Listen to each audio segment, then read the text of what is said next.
आज आश्विन 3 गते 5औं संविधान दिवस हामी नेपालीहरूले देशभित्र र बाहिरका सबैले मनाउँदैछौँ। सबभन्दा पहिले त म संविधान दिवसको यो उपलक्ष्यमा देशभित्र रहनुभएका र देश बाहिर रहनुभएका सम्पूर्ण नेपाली दिदीबहिनी दाजुभाइहरूमा हार्दिक बधाई र शुभकामना व्यक्त गर्न चाहन्छु। संविधान निर्माण प्रक्रिया र त्यसमा पनि संविधान सभाबाट संविधान निर्माण प्रक्रिया आफैमा पनि एउटा ऐतिहासिक महत्त्वको राजनीतिक परिघटना हो। त्यसमा नेपालमा 2007 साल खास गरी राणाशाही विरोधी आन्दोलनको क्रममा संविधान सभाबाट संविधान निर्माणको कुरा उठ्यो, तर त्यो व्यवहारमा आउन सकेन। लामो समयको सङ्घर्ष र खास गरी ऐतिहासिक जनयुद्ध, 12 बुँदे समझदारी र ऐतिहासिक जनआन्दोलनको संयोजनबाट नेपालमा संविधान सभाको निर्वाचनको नेपाली जनताको सपना पुरा हुने अवस्था बन्यो। यद्यपि त्यो पनि निकै जटिल र चुनौतीपूर्ण ढङ्गले अगाडि बढ्यो। पहिलो संविधान सभा सफल भएन र दोस्रो संविधान सभाबाट सङ्घीय लोकतान्त्रिक गणतन्त्रको संविधान निर्माण भयो। यो आफैमा मौलिक, आफैमा गम्भीर र दूरगामी महत्त्वको परिघटना हो।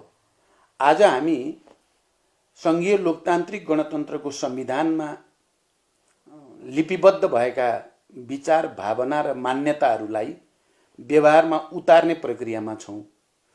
यो ठुलो राजनीतिक परिवर्तनको एउटा युगान्तकारी परिवर्तनको, किनकि राजतन्त्रबाट गणतन्त्रमा, एकात्मकताबाट सङ्घीयतामा, समावेशिता र समानुपातिकतामा, त्यसपछि धर्मसापेक्षताबाट धर्मनिरपेक्षतामा जाने कुरा एउटा युगान्तकारी राजनीतिक परिवर्तनको द्योतक हो।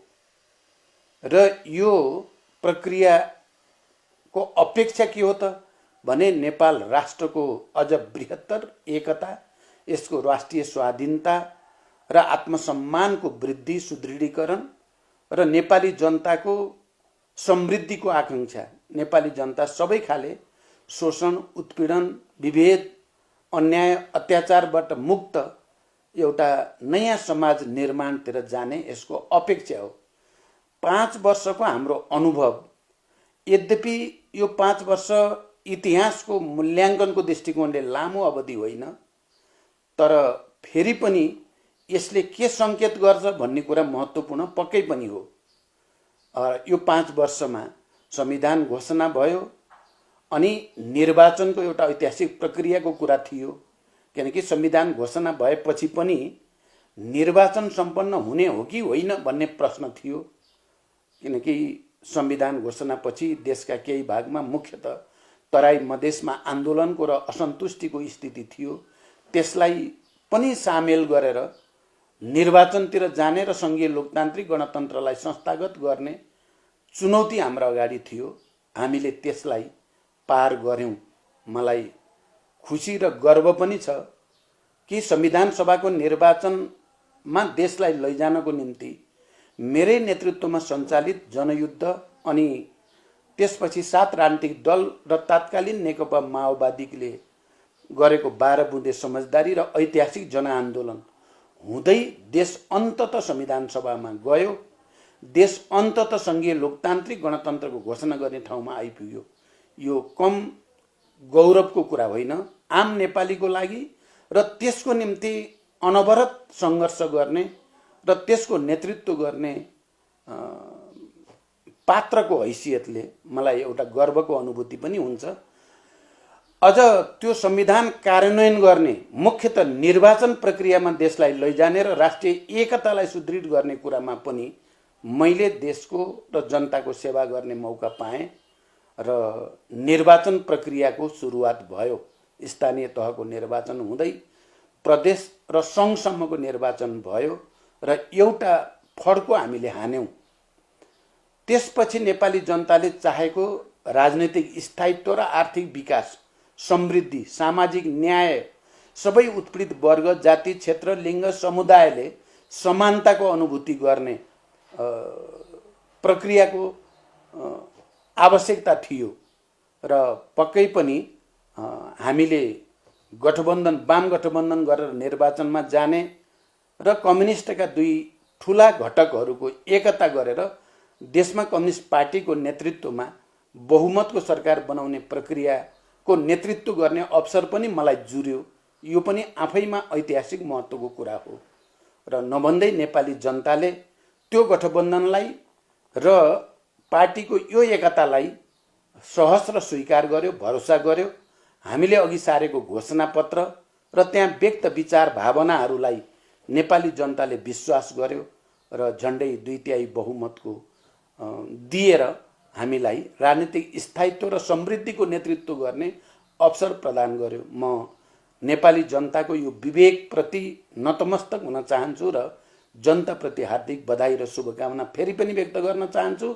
साथसाथै यो बीचमा संविधानले निर्दिष्ट गरेका, चाहे त्यो मौलिक अधिकारसँग सम्बन्धित होस् या स्थानीय तह, प्रादेशिक तह र सङ्घीय संरचनासँग सम्बन्धित अनगिन्ती तपाईको ऐन बनाउने आवश्यकता थियो र कम्युनिस्ट पार्टीको नेतृत्वको यो सरकारले समयमा नै त्यस खालका ऐन बनाउने, अन्तर्राष्ट्रिय सम्बन्धहरूलाई सहज बनाउने, खास गरी छिमेकीहरूसँगको सम्बन्धलाई सुदृढ गर्ने कुरामा ध्यान पक्कै पनि दिएको छ। त्यसै गरी पूर्वाधार विकास र निर्माणमा पनि हामी अगाडि बढी नै राखेका छौँ। तर नेपाली जनताले हामीलाई अपार विश्वास गरेर मतदान गर्ने बेलामा जसरी अपेक्षा गरेका थिए, निकै तीव्र गतिमा आर्थिक विकास हुनेछ, निकै तीव्र गतिमा सामाजिक न्याय कायम हुनेछ र समृद्धिको एउटा नयाँ दौरमा, यात्रामा अब नेपाल तीव्र वेगमा अगाडि बढ्नेछ भन्ने अपेक्षा अझै पनि पुरा भएको छैन भन्ने जनगुनासो हामीले सुनेका छौँ। धेरै उतार चढावहरू पनि यसबीचमा भए। एकातिर स्वयं सरकारको नेतृत्व गर्ने पार्टीभित्र बहस विवादका कुरा, अर्कोतिर देश र दुनियाँमा, संसारमा नै कोभिड-19 कोरोना भाइरसको महामारीका कारण एउटा अप्ठ्यारो र जटिल परिस्थिति पैदा भयो। फेरि पनि हामीले आफ्नो पार्टीभित्रको एकतालाई पनि नयाँ सिराबाट अगाडि बढाउँदै र कोरोनाका विरुद्ध सङ्घर्षलाई पनि अब अझ बढी प्रभावकारी बनाउने प्रतिबद्धताका साथ अहिले हामी अगाडि गइरहेका छौँ। संविधान दिवसको यो 5औं वर्षको उपलक्ष्यमा म आउने दिन, अब हाम्रो पार्टीको नेतृत्वको सरकारको झन्डै 2.5 वर्ष समय अझै बाँकी छ। यो 2.5 वर्षमा जनताले अपेक्षा गरे अनुसार अझ व्यापक रूपमा विकास परियोजनाहरू अगाडि बढ्नेछन्। अझ राष्ट्रिय एकता र राष्ट्रिय स्वाधीनता अझ सुदृढ हुँदै जानेछ। किनकि राष्ट्रिय स्वाधीनताको दृष्टिकोणले, राष्ट्रिय एकताको दृष्टिकोणले यो बीचमा केही ऐतिहासिक कामहरू पक्कै पनि भएका छन्। हाम्रो सिमानाका समस्या समाधान गर्ने सन्दर्भमा हाम्रो भूगोललाई हामीले आफ्नो नक्सामा आबद्ध गरेर त्यो भूगोल फिर्ता गर्ने सङ्कल्प नेपाली जनताले, नेपालका सबै राजनीतिक दलहरूले, नागरिक समाज, बुद्धिजीवी सबैले पनि सङ्कल्प गरेको स्थिति छ। यो पक्कै पनि भोलिका दिनको लागि एउटा सुखद सङ्केत यसभित्र छ।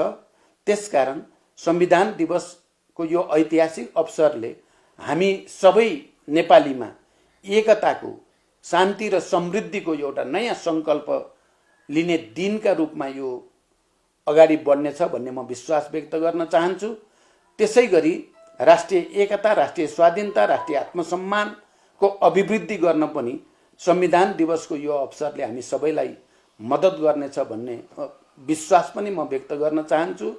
अन्तिममा फेरि एकचोटि संविधान दिवसको यो अवसर हामी नेपालीहरूको लागि, नेपालका राजनीतिक दलहरूको लागि, नागरिक समाजको लागि, पत्रकार, बुद्धिजीवी सबैका निम्ति पनि एउटा नयाँ सङ्कल्प गरेर देशलाई आर्थिक समृद्धिको र यो संविधानले परिकल्पना गरेको समाजवाद उन्मुख राज्यको कुरा जो गरिएको छ त्यो निकै नै ऐतिहासिक र महत्त्वपूर्ण छ। त्यो समाजवाद उन्मुख राज्य बनाउनको निम्ति, सुशासनको निम्ति सबै दृष्टिकोणले हामी समाजवादको भविष्य निर्माणको निम्ति सङ्कल्प गर्ने दिनको रूपमा यो रहनेछ। म आम नेपाली जनता र सबै राजनीतिक शक्तिहरू नागरिक समाज, पत्रकार, बुद्धिजीवी सबैमा पनि त्यसको निम्ति विशेष अपिल गर्न चाहन्छु। आउनुहोस्, हामी सबै एक हौँ, एक भएर राष्ट्रको एकता र जनताको समृद्धिको आकांक्षा पूर्ति गर्नको निम्ति अगाडि बढौँ। संविधान दिवसले हामीलाई यही सन्देश दिन्छ भन्ने म विश्वास गर्छु। र यसको साथसाथै हामी सङ्घीय लोकतान्त्रिक गणतन्त्रको संविधानको 5औं वार्षिक दिवस मनाउँदै गर्दा यसका निम्ति त्याग, तपस्या र बलिदानका कीर्तिमान कायम गर्ने ती हजारौं शहीदहरू, हजारौं बेपत्ता योद्धाहरू अनि घाइते अपाङ्ग हजारौं क्रान्तिकारीहरू र नेपाली जनताका असल छोराछोरी सबैप्रति म हार्दिक श्रद्धाञ्जली र सम्मान व्यक्त गर्न चाहन्छु र उनीहरू सबैका परिवारजनप्रति हार्दिक संवेदना प्रकट गर्न चाहन्छु। संविधान दिवसले हामीलाई अझ अगाडि बढ्न, सामाजिक न्याय सहितको नयाँ समाज निर्माण गर्न उत्प्रेरणा दियोस् भन्ने कामना गर्दछु। धन्यवाद।